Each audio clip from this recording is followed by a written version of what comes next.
अस्सलामुअलैकुम वरहमतुल्लाहि वबरकातुह। मैं हूँ हाफिज़ नज़ीम और आप देख रहे हैं मेरा YouTube channel online Quran tutor.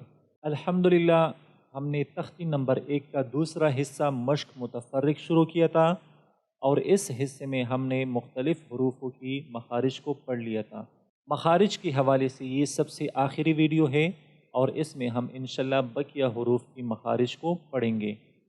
तो चलते हैं और आज के लेसन को शुरू कर लेते हैं। सबसे पहले ये 3 हुरूफ ता, वा और ज़ाल, इन 3 हुरूफों को नरम हुरूफ भी कहते हैं। इसको नरम हुरूफ इसलिए कहते हैं क्योंकि इनकी अदायगी आपने नरमी से करना होगा और इनका मखरज क्या है, यानी ये 3 हुरूफ कहाँ से अदा होते हैं। इनका मखरज ये है कि जब ज़बान की नोक सामने दो ऊपर वाले दांत यानी सनाया उलिया के किनारों के साथ जब ज़बान की नोक लग जाए, इससे ये 3 हुरूफ अदा होते हैं। इन 3 हुरूफों में ता और ज़ाल ये 2 बारीक हुरूफ है, इसको बारीक पढ़ना है, और वा ये मोटा पढ़ना है। इसके बाद ये 3 हुरूफ सीन, ज़ा और स्वाद, ये तीनों हुरूफ सीटी वाले हुरूफ कहलाते हैं। इसको सीटी वाले हुरूफ इसलिए कहते हैं क्योंकि आपने नोट किया होगा कि इनकी अदायगी में हमारे मुंह से एक सीटी की तरह आवाज़ निकलती है, जिस तरह स्वाद स्वाद। तो ये एक सीटी की आवाज़ है जो इनकी अदायगी में हमारे मुंह से निकलती है। तो इसलिए इन 3 हुरूफों को सीटी वाले हुरूफ भी कहते हैं। और इनका मखरज क्या है?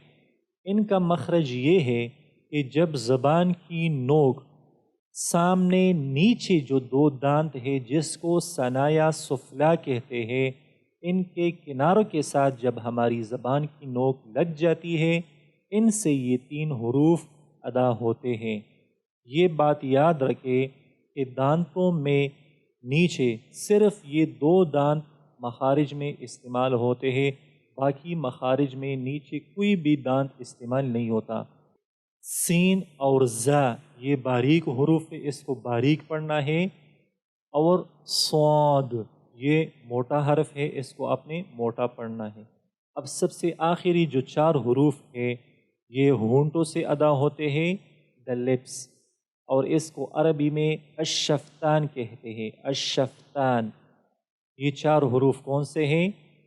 फा, बा, मीम और वाव।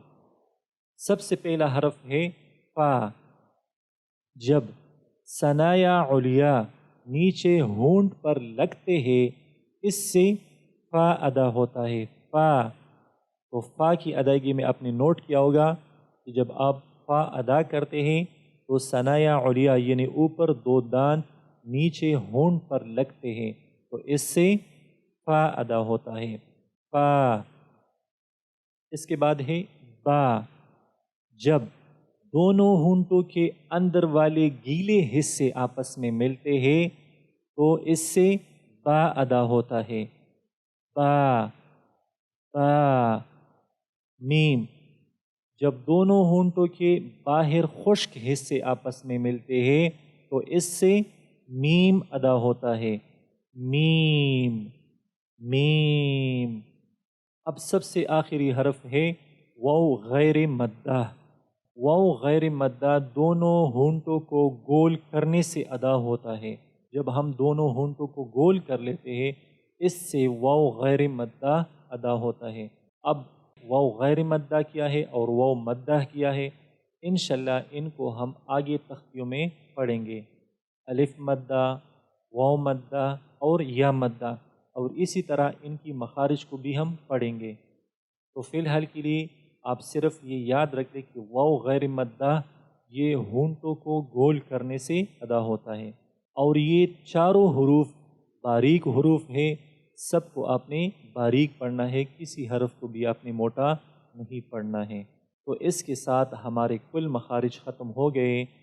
اب چلتے ہیں اور ان حروف کی دوبارہ ادائیگی کرتے ہیں ان کی مخارج کو مد نظر رکھتے ہوئے۔ بسم اللہ الرحمن الرحیم، ثا ثا ذال ذال ضا ضا زا زا سین سین صاد صاد با با میم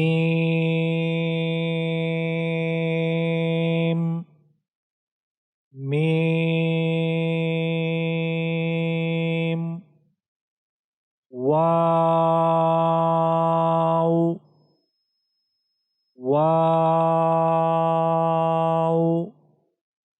فا فا۔ تو اس کے ساتھ ہمارا آج کا لیسن بھی ختم ہو گیا ہے۔ اب تک کے لیے اتنا ہی، انشاءاللہ اگلی ویڈیو میں ہم پھر ملیں گے۔ اللہ حافظ، السلام علیکم ورحمۃ اللہ وبرکاتہ۔